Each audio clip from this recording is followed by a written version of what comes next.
안녕하시오. 나는 이곳 경기전에서 참봉이라는 직책을 맡고 있는 이 소통의 아이콘 김꼰대올씨다. 반갑소이다. 나는 이곳 경기전에서 가장 높은 직책에 있는데 이 조선시대 참봉은 구급 공무원과 같다라고 볼 수가 있어. 그 당시 관직은 어떻게 얻었을까요? 이 조선시대 관직은 바로 과거 시험을 통해서 얻을 수가 있었어. 자, 이 과거 시험은 문과, 무과, 그리고 잡과 이렇게 세 가지로 나뉘게 되는데 그 중에서도 이 출세의 상징인 문과는 다시 대과와 소과로 나뉘게 된다. 일단 이 소과에 합격하게 되면은 성균관에 들어갈 자격을 얻을 수가 있었어. 이 성균관은 조선시대 최고의 교육기관이야. 뭐 오늘날의 대학교라고 보면 편하려나. 다시 말해서 소과는 대입 수학 능력 시험이었던 게지. 일단 이 소과에 합격하면은 성균관에 들어갈 수가 있었고, 이 성균관에서 공부를 한 다음에야 대과를 치를 수가 있었다. 이 대과에 합격하게 되면 바로 관리가 되는 것이 조선시대 과거 시험의 일반적인 과정이라고 볼 수가 있지. 자, 또 한 가지가 있는데 이 소과에 합격해서 성균관에 들어가고 대과를 치르지 않고도 곧바로 하급 관리가 될 수 있었다. 그렇소이다. 내가 바로 그 소과 합격자야.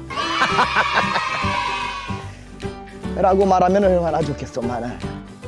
그 당시에는 취재라는 제도 또한 있었어. 취재. 아니 취재라고 하면은 뭐 이 나이가 먹도록 그냥 과거 시험에서 주구장창 떨어진 사람들을 이렇게 특별히 뭐 구제해주는 뭐 그런 제도였는데, 그렇소이다. 내가 바로 그 취재 출신이야. 프로 낙방러라고 아시오. 아이고, 나는 이 과거 시험에 그냥 실패했은 잔을 연거푸마시다가 이곳 경기전에서 참봉을 하고 있습니다. 그러나 이 경기전 참봉이라고 무시하지 마시오. 나보다 훨씬 높은 직책에 있는 사람들도 이곳 경기전 참봉에만 임명이 되면 그냥 가문의 영광으로 알았어. 진짜요. 왜냐? 이곳 경기전에는 이 태조의 어진이 보관된 이 조선의 자존심과 자긍심이 서려 있는 바로 그런 공간이기 때문이지. 나는 그런 대단한 공간에서 일을 하고 있는 사람이요. 아이, 내가 얼마 전에 아주 기가 막힌 얘기를 들었는데 말이야.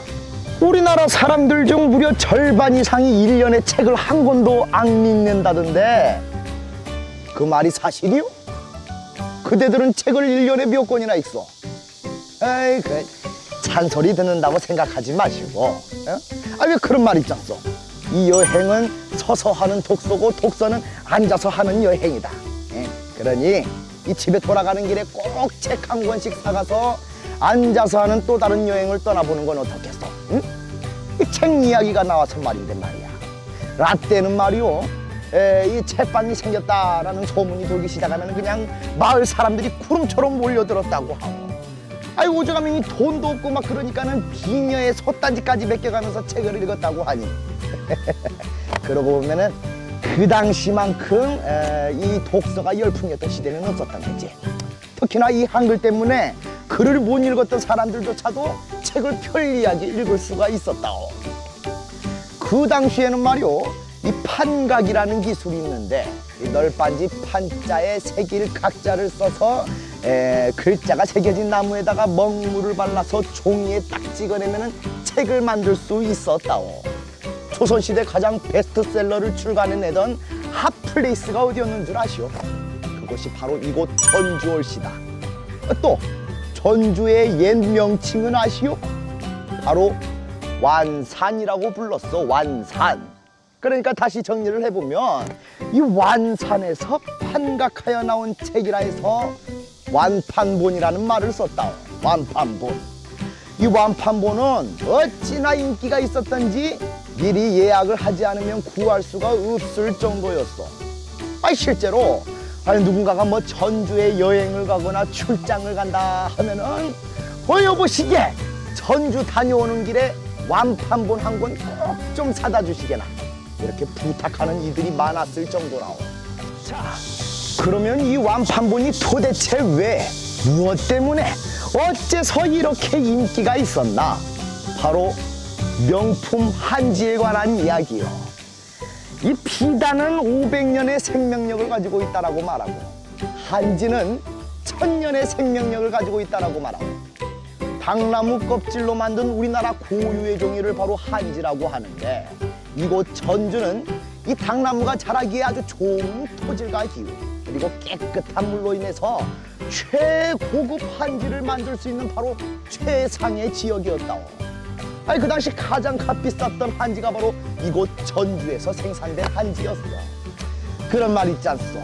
이 좋은 음식은 좋은 재료에서 나온다라는 말이 있듯이 이 완판본이 인기가 있었던 이유 중에 가장 중요한 이유가 바로 이 명품 한지 때문이다. 이 책 이야기가 나와서 여기까지 왔는데 말이오. 사실은 이곳 경기전에는 그 어떤 책보다 아주 진귀하고 귀중한 책이 존재하고 있어. 이 책을 아마 쌓는다면 한 32m 정도 되려나. 그 아파트 높이로는 한 12층 될 것이고 하루에 한 권씩을 읽어도 무려 4년 3개월이나 걸리는 이 책. 또한 이 책은 세계에서 가장 긴 역사책으로 1997년 유네스코 세계 기록유산에까지 등재가 되었고 자, 이 책이 과연 무슨 책일까? 여러분들도 아시다시피 바로 조선왕조실록이요. 자, 이 조선왕조실록은 1대 태조 이성계 임금부터 22대 철종까지 즉 427년의 아주 방대한 역사들을 기록하고 있습니다. 이 역사 속에는 그 당시에 뭐 토질, 문화, 외교, 천문, 기타 등등 모든 것들이 적혀 있지만 그보다도 이 책이 더욱더 소중했던 이유는 바로 목숨을 건 사관들의 아주 날카로운 붓이 있었기 때문이요. 사관, 역사책을 기록하는 자들이요. 8명의 사관이 24시간 동안 돌아가면서 왕의 곁에 머물렀어. 이 어쩔 때는 왕의 평풍기에 몰래 숨어서 왕이 측근들과 속닥이는 이야기들까지 모두 적곤하였고 또 어쩔 때는 왕이 사냥을 나갈 적에 복면을 쓰고 달라붙어가지고 그 일거수일투족을 모두 기록하려는 그런 논의까지 하였다니 이 얼마나 집요하지 않을 수가 있겠어. 자, 이렇게 집요하게 만들어진 조선왕조실록은 그동안 어디에서 보관이 되어 왔을까요? 바로 사고라는 곳에 보관이 되어 왔었어. 사고, 역사책을 보관하는 창고라는 뜻이요. 그 당시 서울, 충주, 성주, 전주 이렇게 4곳의 사고에 조선왕조실록을 보관을 하였는데 그 중에서도 전주 사고가 바로 이곳 경기전, 바로 내 뒤 여기에 있어이다. 그러니 경기전에 오거든 꼭 이 사고 한번 들려보시길 바라오. 자, 지금부터 아주 그냥 가슴 아프고 잊고 싶은 그날의 기억으로 한번 가봅니다. 1592년 무슨 일이 일어났습니까? 바로 임진왜란이 일어났었죠. 임진왜란 당시 이곳 전주성 앞까지 왜군들이 몰려왔었고 이 왜군들을 막느라고 전주 관내에 있는 이 관군들이 모두 동원이 되었던 거야. 아이 그러니 이 60상자나 되는 조선왕조실록을 지킬 만한 사람들이 턱없이 부족했던 게지. 그러던 찰나 저 멀리서 그냥 불길을 헤치고 이 담장을 다 뛰어넘어서 나타난 이들이 있었으니 바로 이들은 안의와 손홍록이라는 자요. 자, 이들이 누구냐?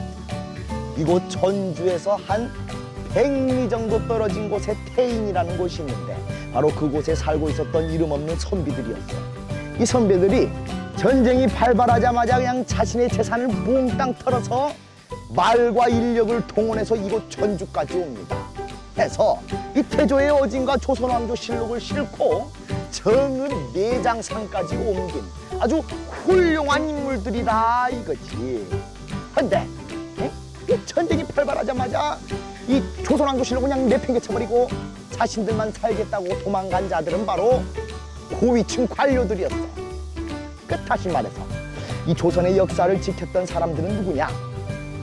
일반 천민, 그리고 평민, 그리고 이름 없는 선비, 그리고 나 같은 하급 관리, 즉 백성들이 지켜냈다 이 말이요.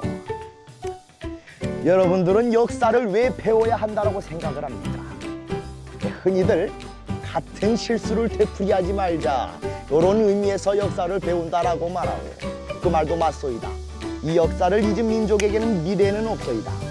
이 역사는 말이요 앞으로 다가올 미래를 준비하는 아주 큰 힘이 될 수 있다오. 다시 말해서 우리가 역사를 배워야 하는 이유는 지금을 잘 살아가기 위함이지. 이 역사는 항상 기록이 되어야 하지만 그보다 더 중요한 것은 우리가 그 역사를 기억을 해야 한다라는 사실이요. 내 이야기는 여기까지요. 어떻게? 내 이야기가 조금 유익했어?